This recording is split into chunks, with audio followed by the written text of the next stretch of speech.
Ceux qui tombent dans la dépression manquent parfois de volonté. Bien évidemment que c'est faux.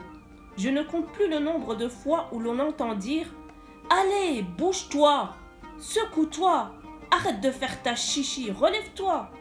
Tu t'écoutes trop, il suffit d'un peu de volonté.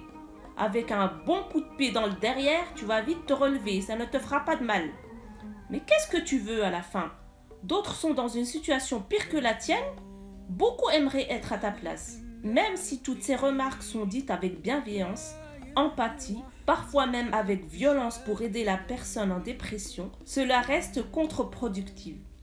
Ce genre de commentaire entretient les idées négatives et la culpabilité que la personne a déjà d'elle-même.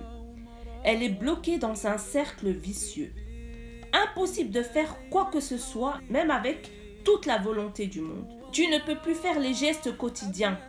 Te laver, marcher, préparer un dîner, prendre du plaisir avec tes enfants. Je l'ai vécu, je sais de quoi je parle. Ton cerveau s'est mis en mode ralentissement. Tu n'as plus d'énergie. Tu n'as plus le courage de faire les activités que tu faisais auparavant.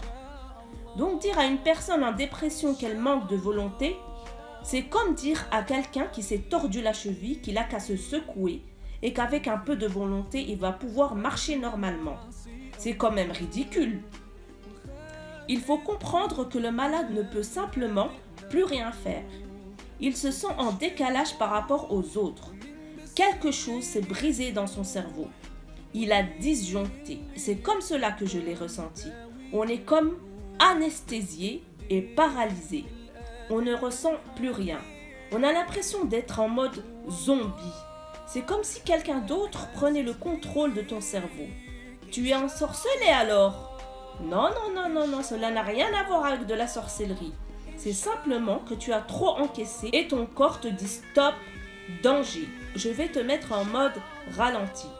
C'est comme s'il te disait maintenant tu vas te concentrer sur toi-même. Tu vas prendre soin de toi et ne plus penser aux autres.